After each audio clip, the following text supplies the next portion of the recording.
State law enforcement officers tell us they spent weeks planning this raid. They suspected an illegal boiler room operation inside. They broke the law. They're harassing people unnecessarily, trying to sell their services.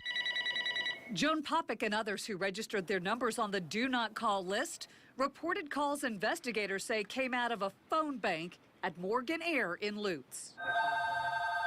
John Mulvihill says he's on the do not call list, and Morgan Air telemarketers called over and over again.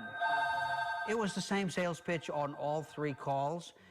Basically, they wanted to service my air conditioning units. The state reports 107 do not call complaints in the last 2 years involving this company. Some called the I-Team. And during our investigation, officers with the Department of Agriculture and Consumer Services invited us along on their unannounced visit. When it comes to any type of call room making that many do not call violations, that means they're constantly coming up on our radar. 2 hours after they arrived, state officers arrested Morgan Air owner Brainerd Morgan on a felony charge of telemarketing without a license. He was very cooperative. We went and viewed the phone room and saw a handful of people in there in the process of making calls and proceeded from there. According to this arrest report, not only was the business unlicensed, but not one of the 7 employees working the phones was a licensed telemarketer, something required by law. The way the system works is the business holds a license and the salespeople work underneath that license with their own individual salesperson license.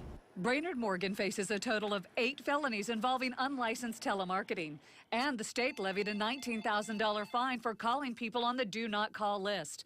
I asked the owner of Morgan Air for an interview or a statement. His attorney says the state sent Mr. Morgan a letter back in 2011 stating it appeared he was exempt from licensing requirements. In an email, attorney Tim Taylor states, any calls that were made to individuals on the do not call list were completely accidental.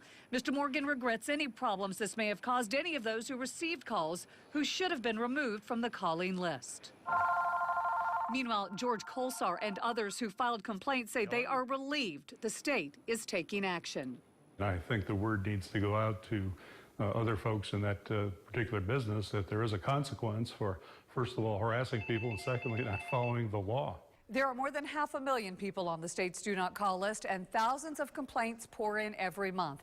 The best way to protect yourself is to make sure you're both on the federal and the statewide do not call list. And if a telemarketer will not stop calling, report it. We have links for you. Just go to our website, abcactionnews.com. I'm I-Team investigator Jackie Calloway, taking action for you.